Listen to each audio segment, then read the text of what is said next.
We were twins, my brother Esau and I. My mother loved me. My father loved Esau. Messy. And why? Esau hunted, I stayed indoors. He was hairy, I was smooth. Esau grunted, I could speak in more than one syllable, who knows? Even after the Lord had told my mother and father that I would be the special one, I would receive the land promised to grandfather Abraham, I would receive the descendants, I would be a blessing to the whole world. But my father loved Esau. I was on my own, using this. I surprised them all. I got Esau's birthright and the blessing my father had planned on giving him. It was mine. Not according to custom, but according to covenant. I got it. Fair and square. All right, maybe not so fair, but square is Esau's head. He swore he would kill me, so I ran. Away from Esau, straight into God. At night, beside the campfire, when I thought all was lost, God surprised me. He showed me grace.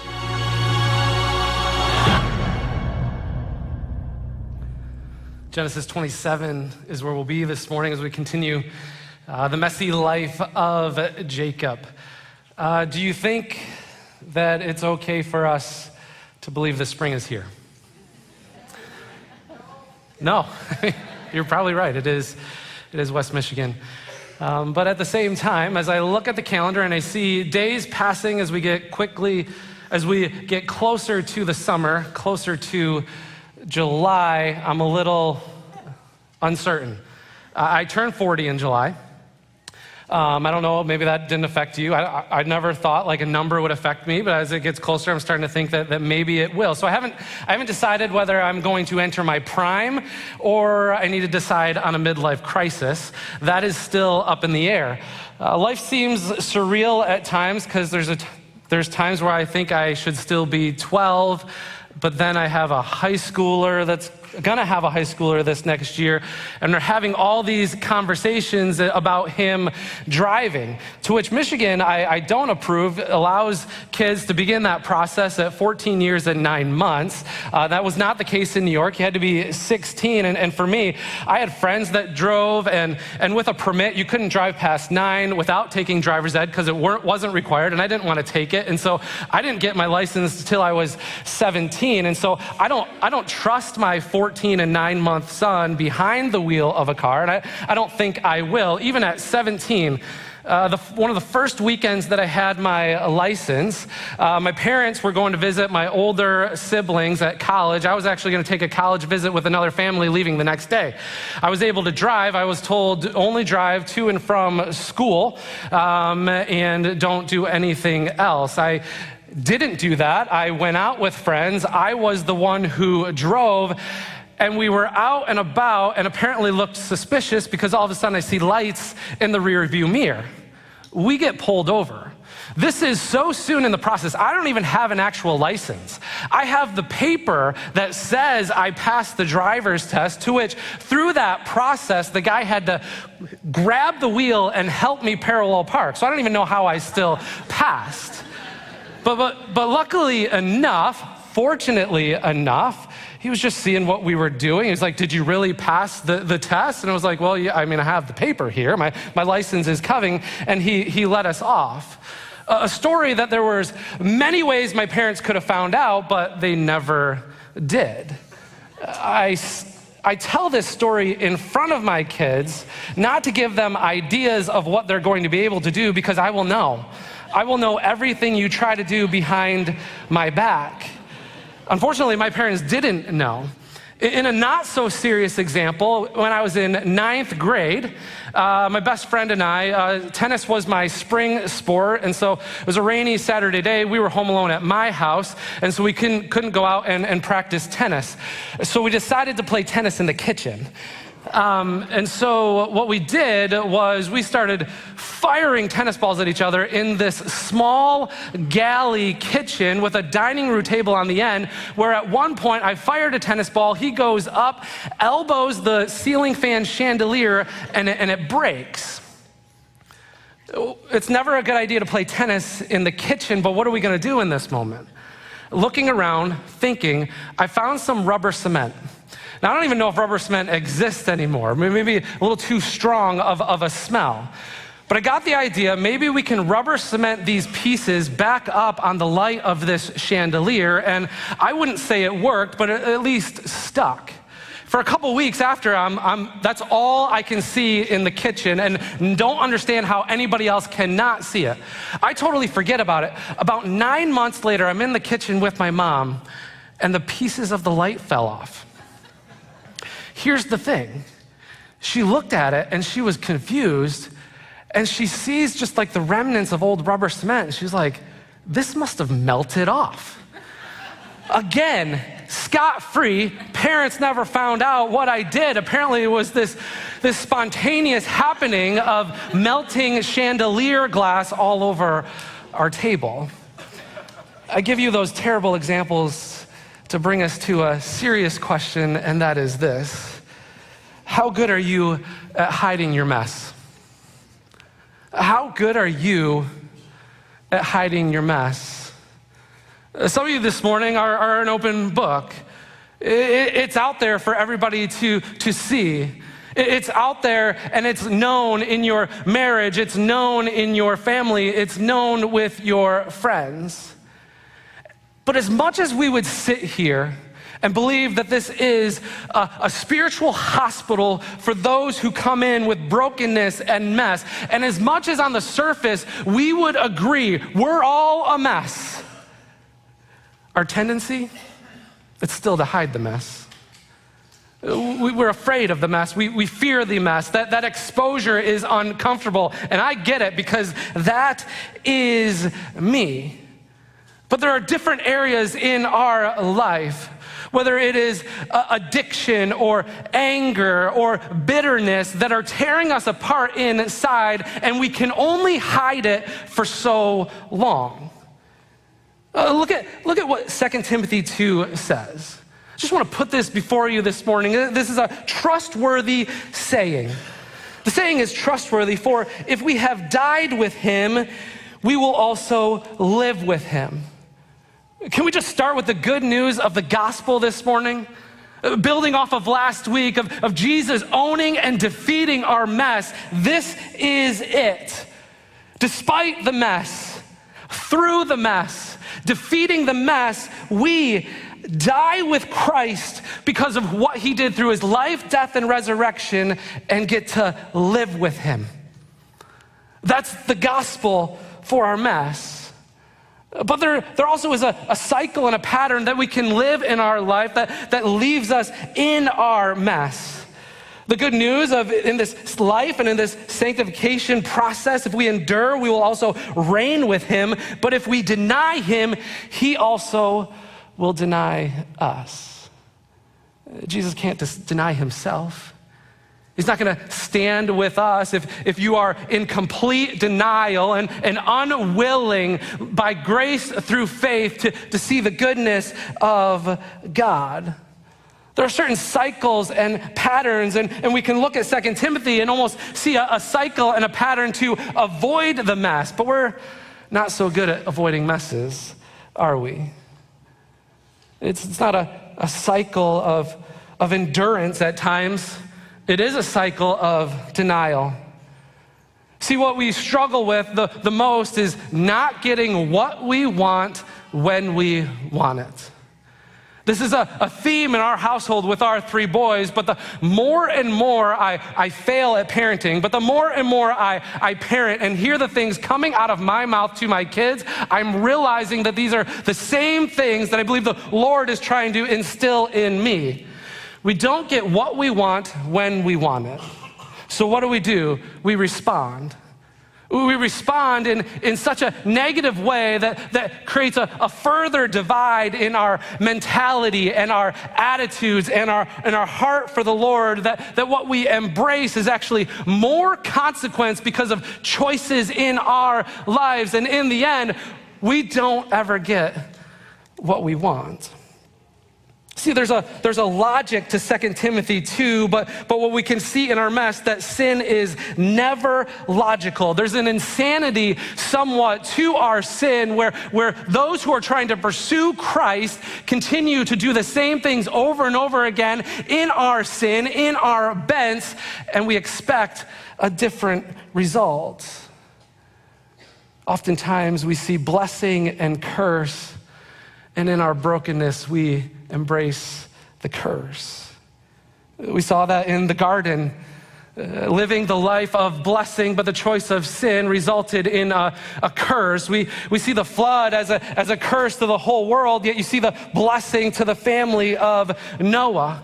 We are seeing it all throughout the life of Abraham, Isaac, and Jacob, this tension between blessing and curse. We'll see it in the life of God's people, Israel, all throughout the Old Testament, even living a life of slavery for 400 years, knowing just even the human curse here in this world, and then we see the beauty of the cross.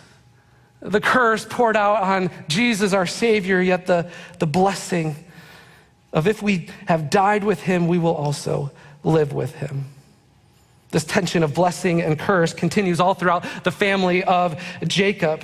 This messy life continues here in Genesis 27, and what we're going to see as each individual of this family wasn't necessarily trying to hide their mess, but here's the thing. When we try to hide our mess, we are only going to compound our mess, and that is what we're going to see of each of the 4 family members here in the life of Jacob in Genesis 27. Let's set the scene here in verse 1. It says this: when Isaac was old and his eyes were dim so that he could not see, he called Esau, his older son, and said to him, "My son." And he answered, "Here I am." He said, "Behold, I am old. I do not know the day of my death. Now then, take your weapons, your quiver and your bow, and go out to the field and hunt game for me, and prepare for me delicious food such as I love. And bring it to me so that I may eat, that my soul may bless you before I die." See, what we've seen already is this tension over a birthright, where Jacob manipulated the birthright out of Esau, and now we come, after seeing Isaac journey a little bit in tension with Abimelech, and Isaac making a peace treaty in Genesis 25 and 26, here we see he is advanced in years. He's probably around 130 some years old. What's interesting is that Isaac is going to live 40 more years, but it's probably right around the time, or right around the age that his brother Ishmael dies. And so he's beginning to think about death. He also is thinking about his 2 sons, that yes, he has witnessed the tension in their lives, but here he wants to give a blessing. The blessing here is customary. It is a prayer. And yes, by custom would go to the firstborn. But if we remember what has happened with Rebekah, as Jacob and Esau fought in her womb, there was a decree that the Lord gave to Rebekah, that the younger was going to be stronger than the older, and that the older was going to serve the younger. So right here we have a tension of Isaac wanting to even bless Jacob. The blessing of Abraham was going to be through Jacob. But Isaac is going to insert himself in such a way. Why? Because Rebekah and Isaac has created a terrible home where Isaac loves Esau and Rebekah loves Jacob. It's a mess right to begin with. And so first, I just want us to focus on Rebekah's mess. This is Rebekah's mess.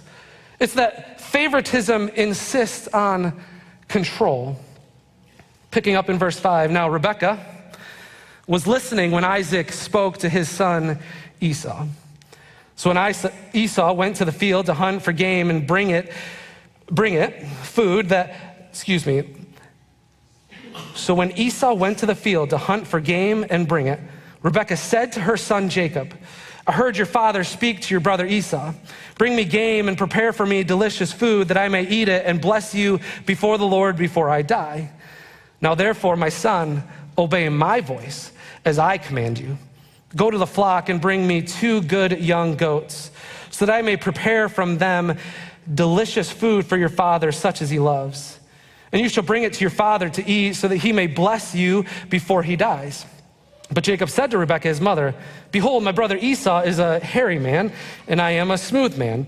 Perhaps my father will feel me, and I shall seem to be mocking him and bring a curse upon myself and not a blessing.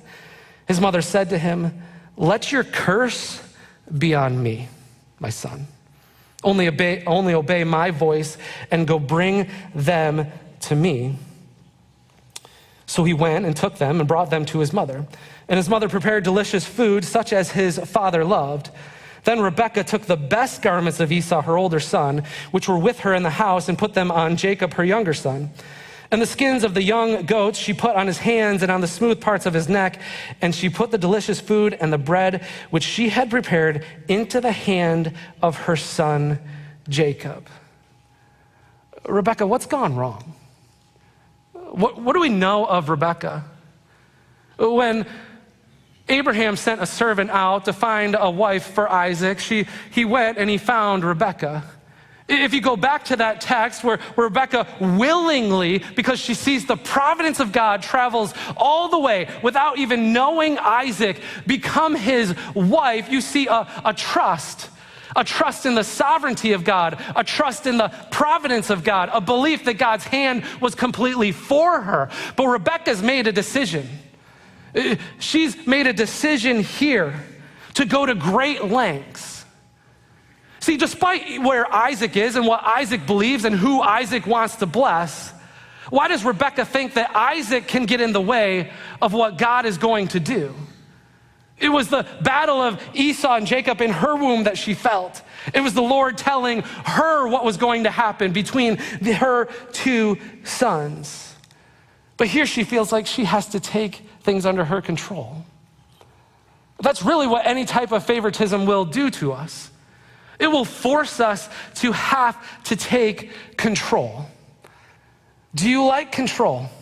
Do you have to have control? In this instance, it's a favoritism of one son where everything Rebekah does, and think of the great lengths that she is going to. Do you see her words in verse 13? Jacob has some concerns. Rebekah's like, put away those concerns, and if you be cursed, let your curse be on me. If this goes wrong, she's inviting the curse of God. Why are you going to these great lengths? Because control has been so rooted in you that you cannot handle it anymore. Your favoritism to a person or an idea or a plan or a vision for your family or yourself. You're gonna go to whatever it takes. You're gonna go to great lengths to accomplish that. Here's the thing about control. Control is our communication to God that he needs help with his promises.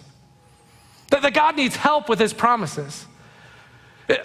I don't know how it's gone for you, but anytime I've tried to help God with his promises, it's just been more of an utter and complete failure.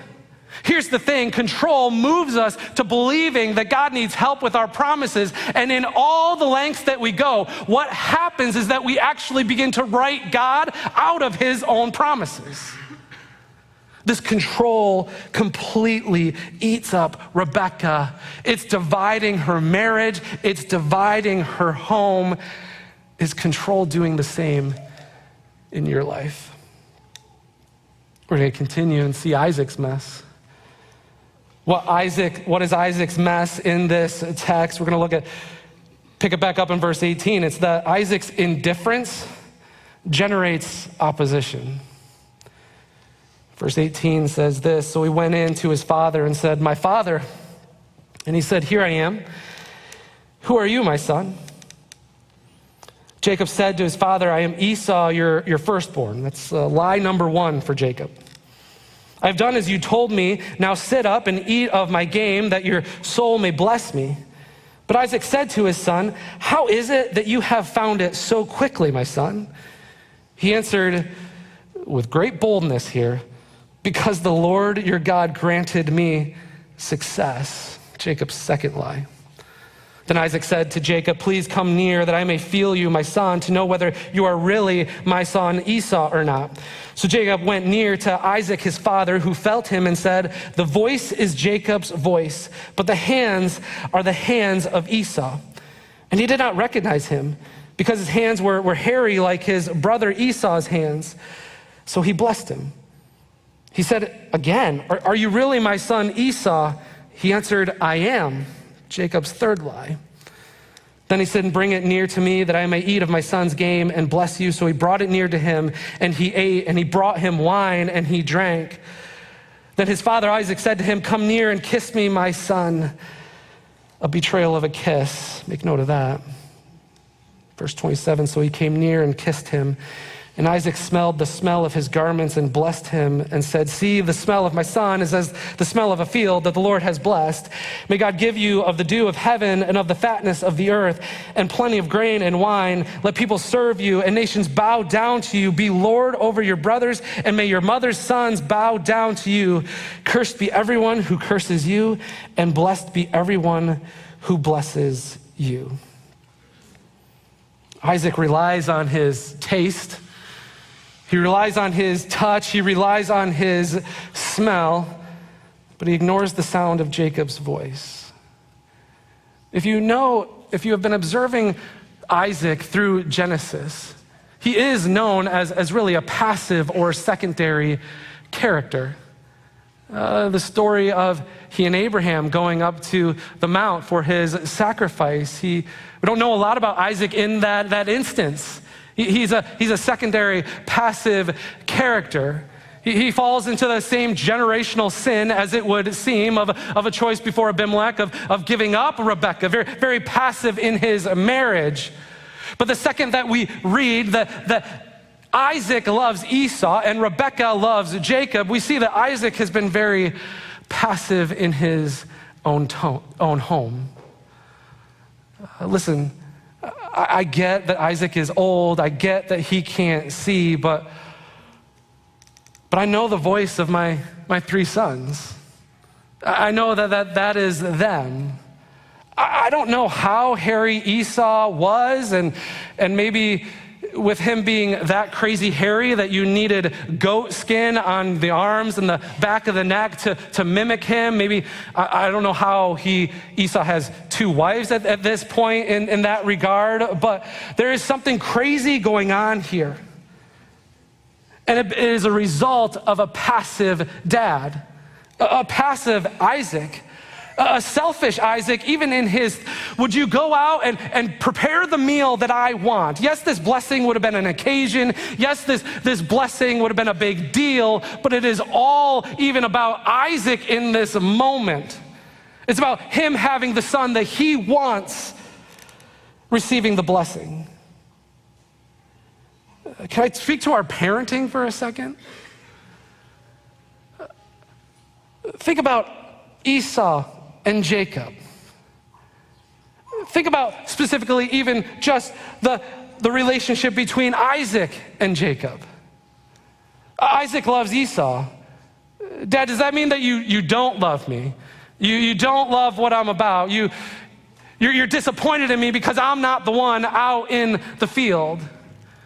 Can I speak to our parenting that will create this indifference in our parenting towards any of our children, will then allow them or cause them to believe that you're not actually for them, and it's not just in this passive way, but you are now in opposition of them.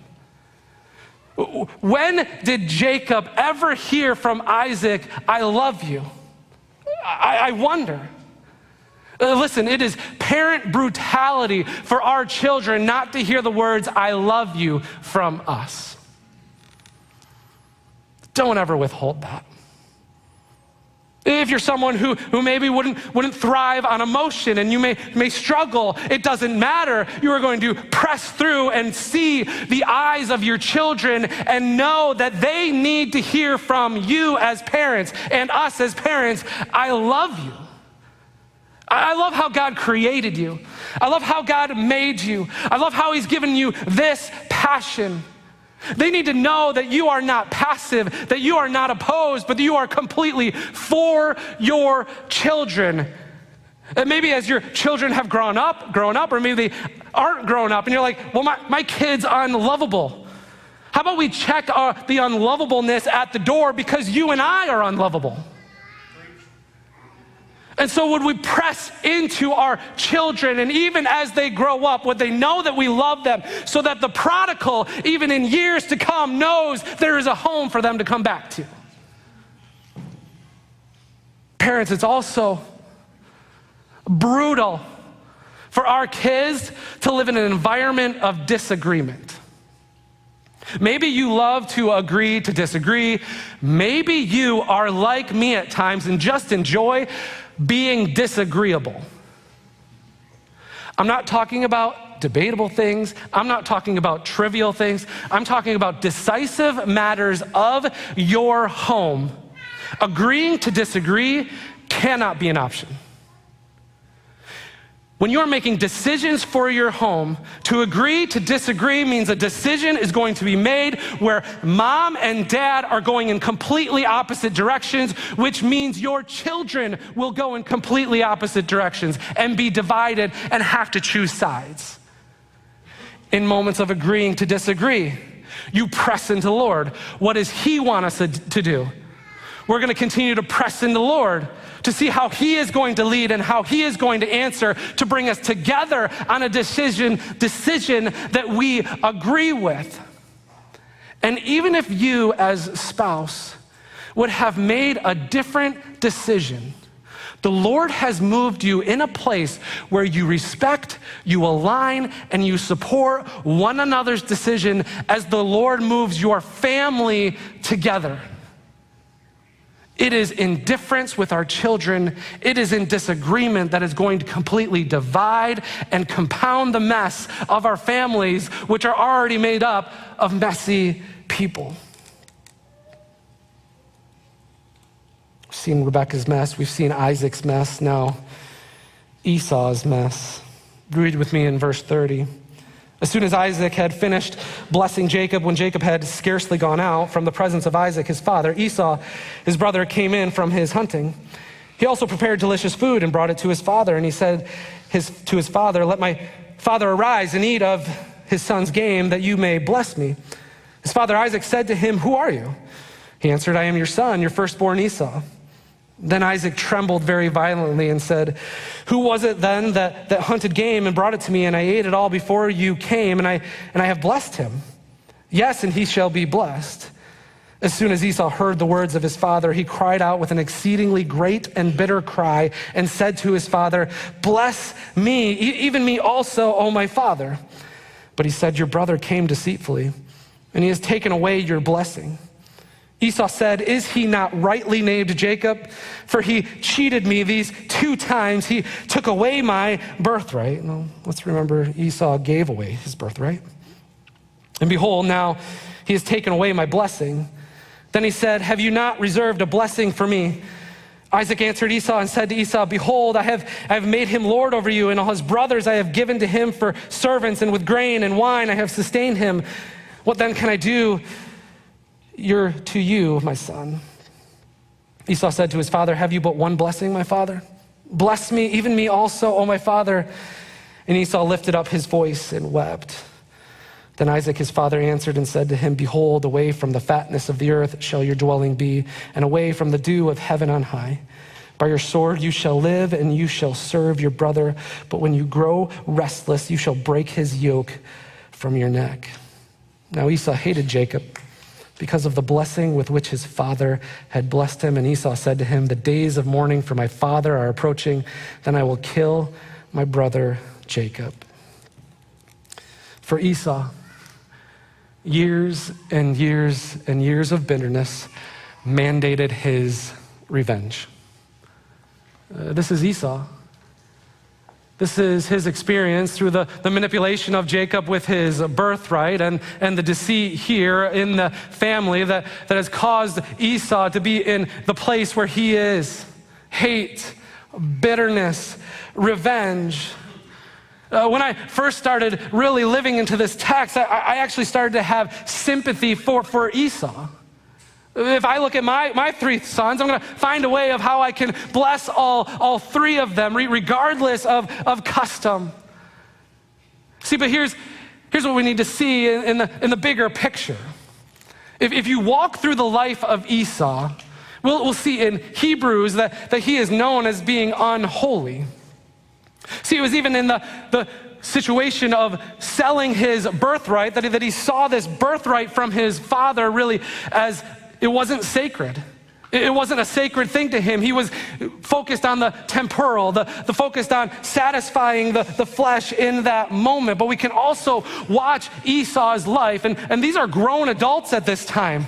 Esau has two wives, and he took two wives, not to mention that two wives is not the plan of God, but he also takes these wives from godless people.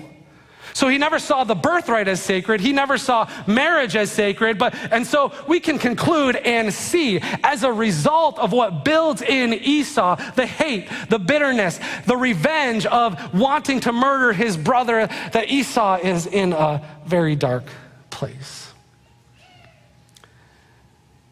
Yes, Esau, this blessing that you so badly wanted from your dad, it wasn't going to go to you. This blessing that went to Abraham and Isaac is going to go to Jacob, but Esau, you're missing the point. You're not losing out on a blessing from your earthly father if you are in the hands of your eternal Father. Rest there, Esau. Even through your brother, you can rejoice because of what you are going to experience through the blessing of nations. Do you see that, Esau? Esau, you've heard, you know the story of Abraham. You know the story of Abraham and your father Isaac as they went up to that mount. Esau, do you not see the hand of the Lord? It is in your family. And even if it's through your brother that you can experience the blessing of the Lord.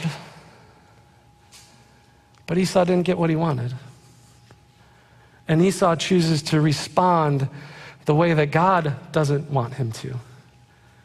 And what Esau does through this, even though there is heartbreak in what he is hearing from his father, is he rejects the hand of God, and bitterness takes root. That's your bitterness. That's my bitterness when we live there. It's when we try to hide it and we fail to remedy it through the goodness of the Lord that it then compounds the mess and where we absolutely need revenge. It's the result of not trusting the hand of the Lord. And so then in all this story, we see Jacob's mess. Jacob's mess is that his fraud deepens deceit. Jacob never solved really the heart that manipulated his brother in stealing the birthright. Jacob is known as deceiver. It is what he does up until this point of his life. He's taking advantage, even though he had some concerns with Rebekah's plan. His real concern was about receiving a curse if he was caught. It wasn't about the situation as a whole. What he is doing here is stealing from his blind father. How terrible of a person do you have to be to do that? Jacob multiplies his deceit through his life. And here is the amazing thing. Did you hear the second lie of Jacob in verse 20? But Isaac said to his son, "How is it that you have found it so quickly, my son?" He answered, "Because the Lord, your God, granted me success." What? You're gonna invoke the Lord's name in your deceit, in your lie, in your manipulation, in your fraud? Jacob and his family are just in a complete mess. But deceit, for you and I, It's one of the greatest ways that we hide our mess, trying to hide what others may know about us, but even in that, trying to make ourselves out to be who we are not. Deceit is our facade to cover up our mess, and in all this, Jacob is down such a dark path that what is it going to take? It's going to take an intense counter with the Lord. What's crazy in all of this mess of Jacob's family and in all of them compounding the mess, where is God in this? He's not. You're invoking his name in a lie, and yes, but where is he in all of this? They're all to blame. No one is pressing into the Lord. As I love one writer put it, everyone in the family sought the blessings of God without bending the knee to God. Is that true of you and I? Are we seeking the blessing of God without bending our knee to God? But here's the good news. If that is you and I this morning, in all of our mess, as Augustine put it, he says this: the grace of God does not find men fit for salvation, but the grace of God makes them so. You can observe all the pain of Jacob and his family. Jacob had scarcely gone out. He's afraid. He's running away. Isaac trembled very violently. Esau, he cried out with an exceedingly great and bitter cry. Esau lifted up his voice and wept. And if we continued through the rest of the verses here in this chapter, we see Rebekah in verse 46. Because Esau hated Jacob, because Esau wants to kill Jacob, she loathes her life. What good will my life be to me? It echoes Eve, who lost both of her sons in the same day, and the same is true of Rebekah. Pretty much losing both of her sons in the same day. Jacob's gonna leave, he's gonna run. He's gonna run and he's gonna live with Laban, who's gonna be a thorn in his side for 20 years. There's no record of Rebekah ever seeing Jacob again. But Rebekah loses Esau. She may have already lost him because of the love that was never communicated, but he's gonna depart to hill country, and this cycle of favoritism and deceit continues throughout this family's history. We're gonna see it in Jacob's life. Rebekah and Isaac remain divided. Rebekah doesn't get real with Isaac here. He actually comes up with this plan. Well, I don't want you to marry a Hittite woman. I go to Laban. That's where you'll find a wife. But she never actually gets real with Isaac of what has been done. And so the marriage remains divided. And Jacob and Esau are severed from one another. They may not hate their parents.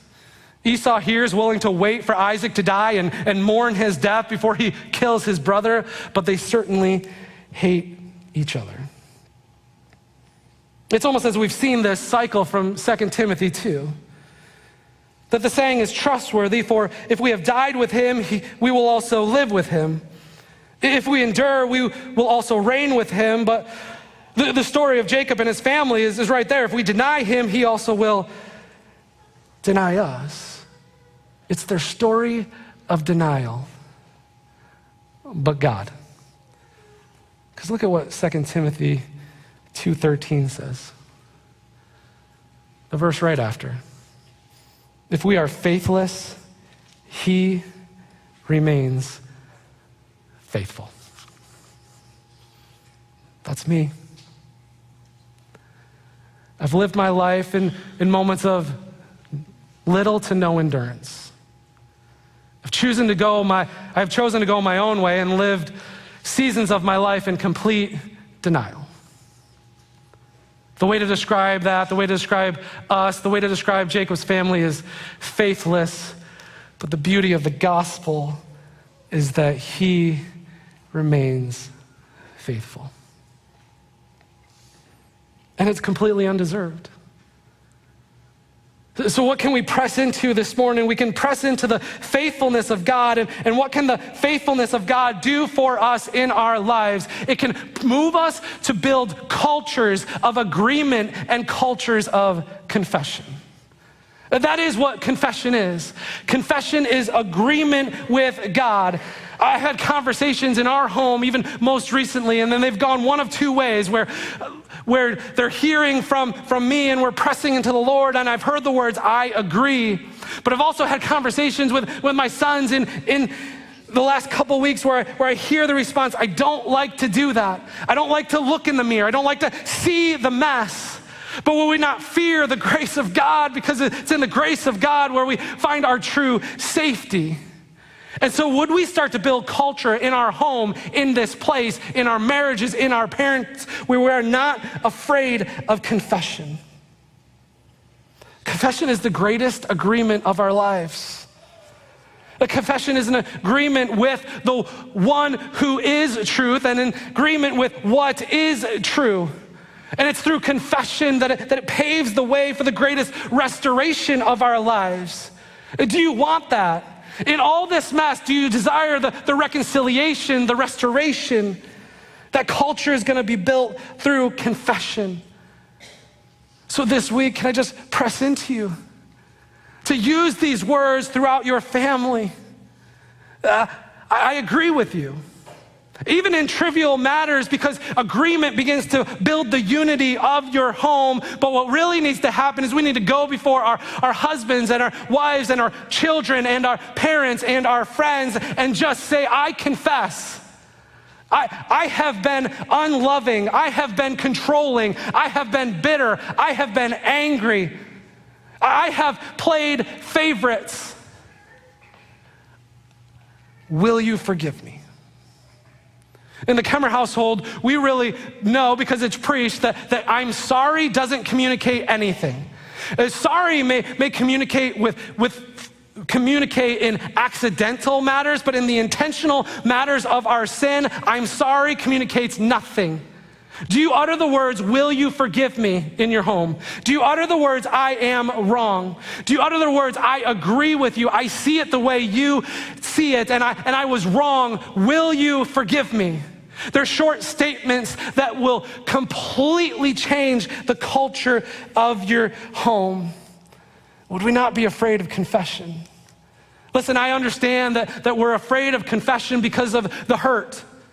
The confession of the self-inflicted hurt of being exposed, and even partially, even the hurt that our confession is gonna mean for maybe the one you're sitting right next to this morning. But here's the beauty of the gospel, is that through confession, God sees us to the other side of the hurt, where he then begins to build a depth of harmony that we couldn't experience without it. Here's the beauty of the gospel. And in all this mess, would you see this morning that our sin we could never hide is forever hidden in Jesus?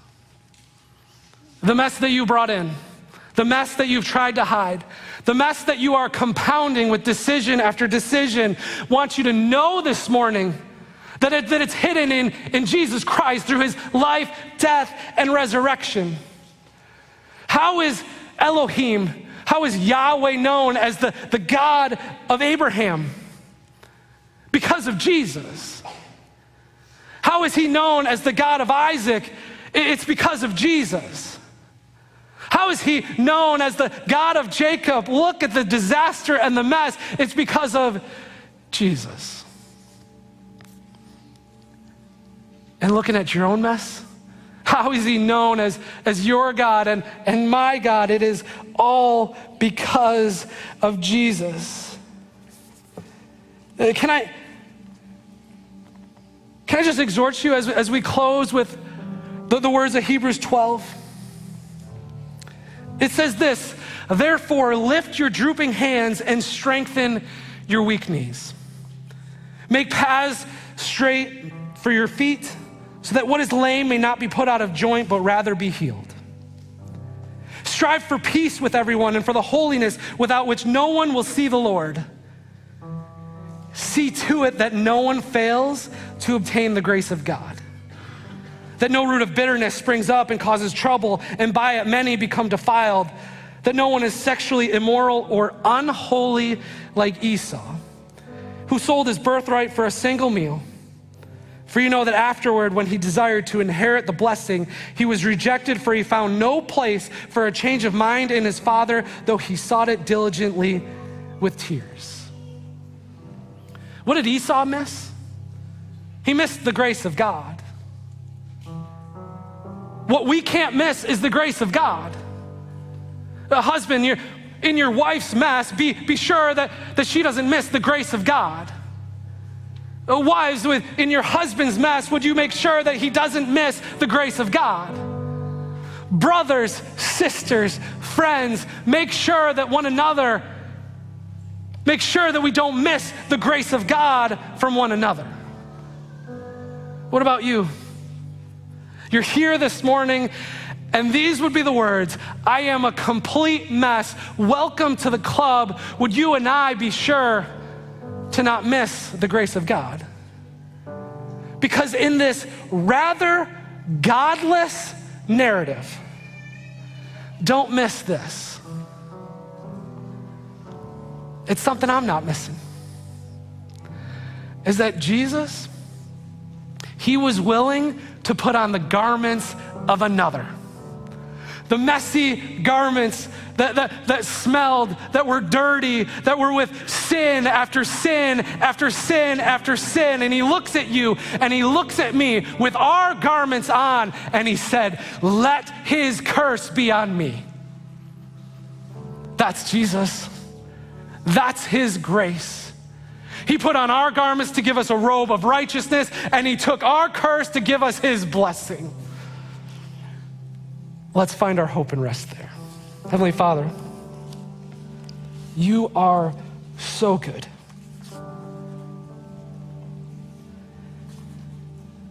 To take on my curse, to take on our curse, to own our mess, to defeat our mess.